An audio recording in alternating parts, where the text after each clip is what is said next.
another question. He says, how can you take NASA's word when they tell us the sun existed millions of years before the Earth, which is the opposite of what the Bible says the Earth came before the sun?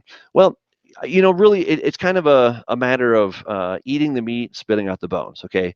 So there are things that I would absolutely disagree with some cosmologists on.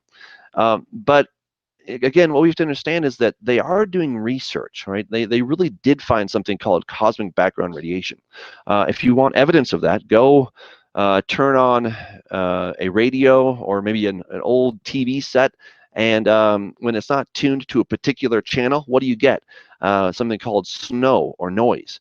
That snow that you can see on your TV, or that just kind of static that we hear on the radio, that is actually evidence of cosmic background radiation. All right, and it's diffused throughout the universe, right? And so it wasn't that people were just trying to make this stuff up, but they stumbled upon these things as they were doing various studies, and so they came to certain discoveries about certain data points. All right, so now you take the various data points that are often done in isolation of something else, and then they take the data points, kind of like a smorgasbord, and then they put it together, and they're trying to say, well, there is no God, and so how do we put these together? Well, let's put them together like this, okay? And so because there are certain things that they believe a priori, that means that they don't have any particular evidence of something, they put it together in a certain fashion. But it doesn't mean that each data point is invalid. It just means that the overall meta story, okay, or the framework may have some problems, but the specific points of data are probably quite accurate. All right, now let's go back to the Big Bang. All right, a lot of Christians get really freaked out. I used to get freaked out about the Big Bang. I'm like, oh my gosh, this is so antithetical to the Bible. But do you realize that before the Big Bang, that a lot of scientists used to believe that the universe was a static universe? What that meant is that it always existed. It did not have a point of beginning. All right, there was no creation point. So while I wouldn't fully buy the Big Bang scenario as it stands today, but what I do find encouraging about it is that at least science has come to this place where they say, well, the universe did in fact have a beginning, and it's something that's now undeniable. And this was because Edwin Hubble saw the redshift in his telescope as he was looking out there, and he saw this redshift. Now, the redshift is kind of like a Doppler effect. When you're standing on the street and you hear an ambulance go by, it's doo doo doo doo, right? And you hear the pitch kind of change as it goes by. That's called a Doppler effect, because you have this thing that's pushing the sound waves, and it's pushing them before, so they're getting compressed, and then when it goes past you, now they get stretched. And so that's essentially what we have, is that when the ambulance goes by and now you hear them, woo, and you hear that siren kind of do that weird thing, right? That's essentially the redshift. That now when Edwin Hubble looked through his telescope and he saw this redshift in the light, what he saw was that the light waves were actually stretching out, because the source of that light was somewhere, just like the ambulance was going by. And so now these things were stretching out. So when they're coming at us, they're compressed. And when they're going away, they get red. And that's what he saw. And so he basically extrapolated and said, well, if they're moving away from me, then maybe at some point they used to be closer together, right? So if the universe is expanding, that means that at one point it had to be all together. And it was actually kind of nicknamed in jest the Big Bang. That wasn't supposed to be something that would stick or something that would be an official title, but that's what it actually became. And so again, they're taking steps in the right direction. I remember I was listening to a lecture by Neil deGrasse Tyson, whom I probably don't agree with on a number of things, and he probably scoff at some of my creation ideas. But what I found very interesting, actually, I was reading his book, Astrophysics for Those in a Hurry, I think it's called. And, as he was laying out the scenario of the various things that happened, I was like, well, that lines up with the same sequence that we have in the Bible. Now, the duration of these things, 250,000 years and, X millions of years and then billions of years, I would not necessarily subscribe to all of those. But let me just say this, that the sequence of events that he laid out was very similar to the Bible. And I found that really interesting. And then he talked about something else, which was the rapid expansion. It's called inflation theory, that when the universe was very, very young, okay, and they're talking like the first couple of microseconds of the universe, that there was this massive expansion.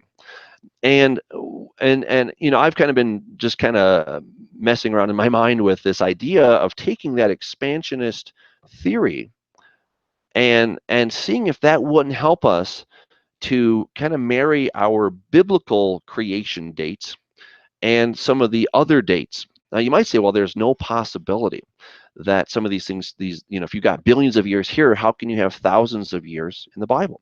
But what I find very interesting is when we consider that, according to this theory of inflation, that the universe expanded very, very rapidly. In fact, it was so rapid that it was many times faster than the speed of light. Now, think about that implication for a moment. In fact, they still say that the universe is still expanding faster than the speed of light. Wow. So if okay, this is the challenge here. So we're told that to look out to the edge of the known universe is about 15 billion light years away. All right, so extrapolate backwards. That means that it all started back together at this singularity about 15 billion years ago. Some people say 13.8 billion. Who knows, right? Right. But the point here is that if it's that far out, it all started back here.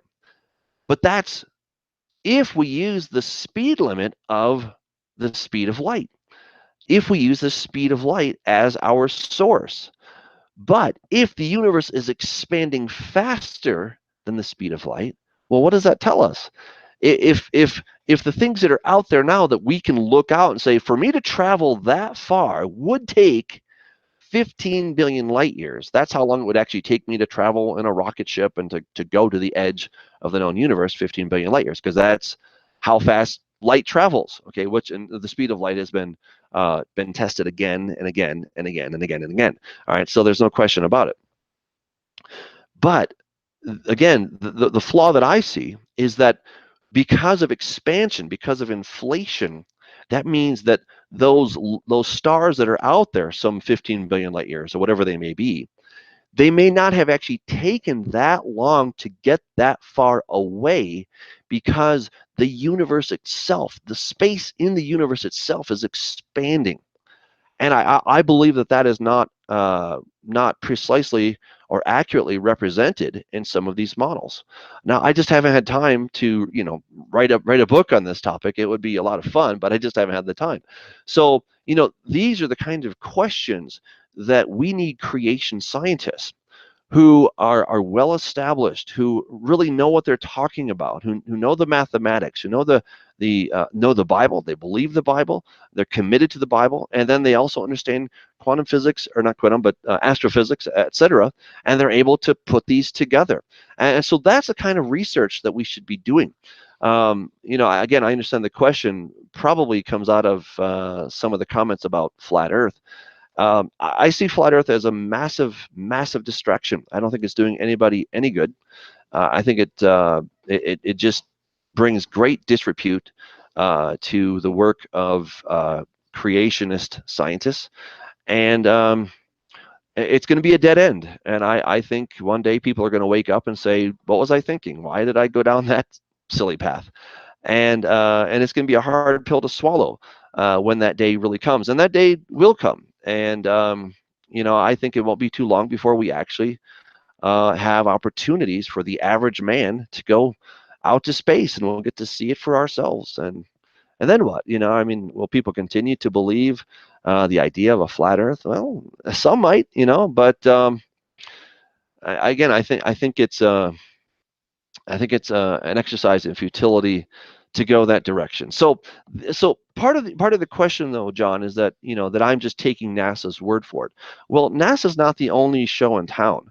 Okay, I mean, we have the Russian Space Agency, we have the Chinese Space Agency, the Israelis just put some kind of a probe on the moon, right? So it would be the Europeans have a space agency. They put a probe on one of the moons of Jupiter. I'm trying to think of the name of it, but so they did that as well. So NASA's not the only thing out there, and it's a little bit naive to think that NASA's the only show in town.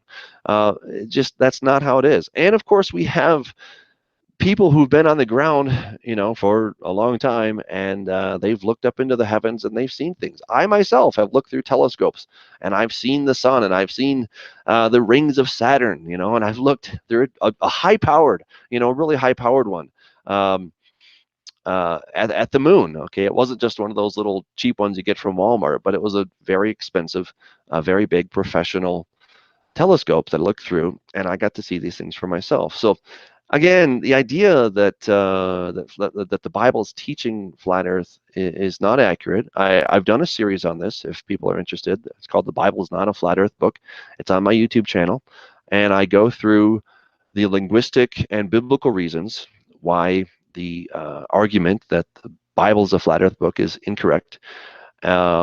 So I encourage you to go check that out. I can only do so much. I actually have kind of taken a vow not to talk about flat Earth too much, because I found that it's kind of well, I got a little a little frustrated with some of the stuff, and so I just decided not to get into it. But that's kind of my 2 cents on that. You can take it or leave it, but I don't think that NASA is the only thing that really is the only question here. So